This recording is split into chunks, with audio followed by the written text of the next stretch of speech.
দেখো সৌরভ দা তো অলমোস্ট বলেই দিয়েছে গিরগিটি নাম, কিন্তু এখানে কেউ বলেনি, তুই এটা ভালো করে বল। এটা আমাদের সারাক্ষণ হয়েছে শুটিং, এটা আমাদের আওয়াজ সারাক্ষণ হয় বললে লুজ বল দিলাম। যাই হোক, গিরগিটি এই কারণেই আমি ছবিটা যখন গল্পটা লিখি আর কি, তখন মানে এরকম তো প্রচুর হয়েছে আমার জীবনে, ঘটেছে, মানে সবার জীবনে ঘটে আর কি। বিশ্বাস করেছি, তারপরে রং বদলেছে, তখন কষ্ট পেয়েছি। তো সেই জায়গা থেকেই এই গল্পটা লেখা গিরগিটিটা। আর সেটা হয় কি, আমরা বিশ্বাস করার পরে অনেকটা সময় নষ্ট হয়ে যায় আমাদের, তখন মানে আর কিছু করার থাকে না। তো এই মানে মেন ব্যাপারটা হচ্ছে যে মানুষ চেনার গল্প আর কি। এটা দেখলে অনেকটা আমরা নিজের ভুল থেকে, বা যদি আগে থেকে মানুষ চিনতে পারি, তাহলে আমাদের সেই ভুলটা বা সেই সময়টা নষ্ট হবে। সৌরভদা বলো তোমার চরিত্র এবং অর্পণের সাথে কাজ নিয়ে যদি একটু বলো। বা অর্পণের সঙ্গে আমার প্রথম কাজ, এইটা ইনিশিয়েট করেছে বেসিক্যালি জ্যামি। জ্যামি আমাকে, বা ও বোধহয় আমাকে চাইছিল, বা এরকম হ্যান ত্যান এরকম একটা অবস্থা ঘটেছিল। তারপরে জ্যামি বলেছিল একবার শুনে দেখতে পারো, তারপরে আমি শুনলাম, আমার প্রচণ্ড ভালো লাগলো। থ্রিলার এখন প্রচুর হয়, কিন্তু বিষয়টা হচ্ছে যেটা, তাহলে আমি মানে এখন at this point of time আমি এই থ্রিলারটা কেন করছি, এইটা যদি প্রশ্ন হয়ে থাকে, তাহলে এটার মধ্যে এমন অনেক জিনিস আছে বা এমন অনেক ঘটনা ঘটছে যেটা আমাকে প্রচণ্ড ইন্ট্রিগ করেছে। এবং আমার বিশ্বাস যে অডিয়েন্সকেও এই বিষয়গুলো প্রচণ্ড ইন্ট্রিগ করবে, এবং মানুষের এই টুইস্টগুলো যেগুলো আছে একদম শেষ মিনিট পর্যন্ত, সেইগুলো আমার মনে হয় যে মানুষের প্রচণ্ড ভালো লাগবে। এবং আমার চরিত্রের দিকে যদি আসি, রিতেশ বলে যে চরিত্রটা আমি প্লে করছি, সেটাও মানে আমি সবসময় প্রচণ্ড এক্সেন্ট্রিক ক্যারেক্টার্সে আমায় দেখা যায়, বা প্রচণ্ড ইন্টেন্স আর নাহলে কমেডি। এই মাঝামাঝি চরিত্রে খুব একটা আমি যে করেছি এমন নয় আর কি। এই চিনিতে করেছিলাম ওরকম, আর ওই আর কি আমি গুণে বলে দিতে পারবো। তো এই চরিত্রটা আমার কাছে ওরকম, যেখানে আমি হয়তো প্রচণ্ড নর্মাল বিহেভ করছি, একটা ভালো ছেলে। এরকম অফ করো না ফোনটা, হ্যাঁ। এবার ওরকম একটা ছেলে বা ওরকম একটা জায়গা থেকে বিলং করছে, যার টাকা পয়সা আছে। সবসময় আমি যেখানে একটুখানি সোশিও ইকোনমিক স্ট্রেচারে একটুখানি ডাউনের দিকে সবসময় ওরকম চরিত্রই বেশি করেছি, এইখানে আবার টাকা পয়সা আছে, মানে চরিত্রটা পুরোপুরি আলাদা আর কি।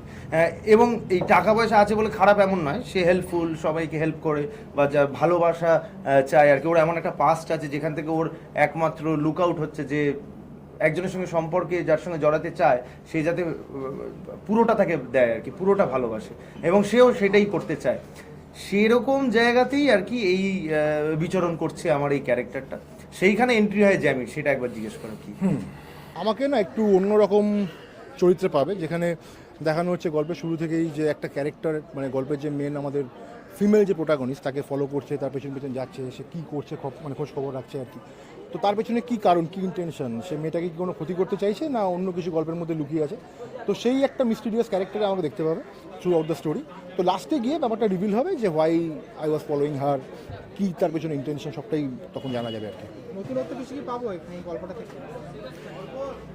দেখো, এই গল্পে নতুনত্ব হচ্ছে আমাদের এই যে সমাজ, যেখানে আমরা প্রত্যেকটা মানুষকে বিভিন্ন সময় দেখতে পাই না। আজকে তাকে একরকমভাবে দেখলাম, কালকে অন্যরকমভাবে দেখলাম, ভাবতেই পারিনি হয়তো সেই মানুষটা এরকম হতে পারে। তো সেই তার যে রঙটা যে বদলালো, এই রং বদলের খেলা হচ্ছে গিরগিটি। তো এইখানে যে কটা চরিত্র আছে, প্রত্যেকটা চরিত্রই কোনো না কোনোভাবে রং বদলাচ্ছে, পাল্টাচ্ছে, তাদের আসল ইন্টেনশনগুলো সামনে আসছে। তো এটাই ছবির আমার মনে হয় ইউএসপি। বাকিটা তো দর্শক বলবে আর। পাশাপাশি তোমার খেলাও চলছে, খেলা চলছে, অনেকটা মানে এগিয়ে এসছে এবং উইনও হয়েছে। হ্যাঁ, কি বলবে সেটা নিয়ে? কী বলবো, একটা ভালো টাইমের মধ্যে দিয়ে যাচ্ছি আর কি। ব্যাটে বল লাগছে, রান হচ্ছে, টিম জিতছে, বোলিংও ভালো হচ্ছে, সবাই ইকুয়ালি ভালো এফোর্ট দিচ্ছে, মাঠে জিতছি। তবে এখনও অবধি কিন্তু মানে সফল হইনি আমরা, কারণ সেমিফাইনালটা আমাদের 1 তারিখ এগেনস্ট পাঞ্জাব। তো ওই খেলাটা জিতলে তবে আমরা আবার ফাইনালে আবার আমাদেরকে দেখতে পাওয়া যাবে। তো ট্রফিটা ডিফেন্ড করতেই হবে, কারণ আগের বার আমরা জিতেছি, তো এবারে আমাদের মানে কলকাতা দিয়ে আনতে হবে ট্রফিটা, এটাই আমাদের মানে উদ্দেশ্য। দেখা যাক কী হয়। আর এই সিনেমাটা মুক্তি মোটামুটি কবে নাগাদ কিছু? 7 তারিখ, 7 March. Thank you so much. এটা তো বলা যাবে না, মানে আমার চরিত্র এমন, আমি কিচ্ছুই বলতে পারবো না, খুব চাপের ব্যাপার। মানে সবাই যেরকম চরিত্রটাও নামটামগুলো বলতে পেরেছে, আমি কিচ্ছু বলতে পারবো না।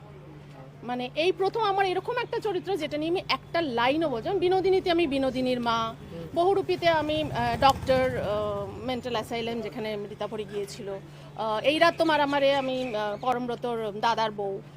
এইটাতে আমি কিছু বলতে পারবো না, আমি একটা মহিলার ক্যারেক্টার প্লে করছি, এইটুকুই আমি বলতে পারবো। কেমন লাগলো কাজ করে? প্রচণ্ড ভালো, কারণ আমি এইরকম চরিত্র করিনি।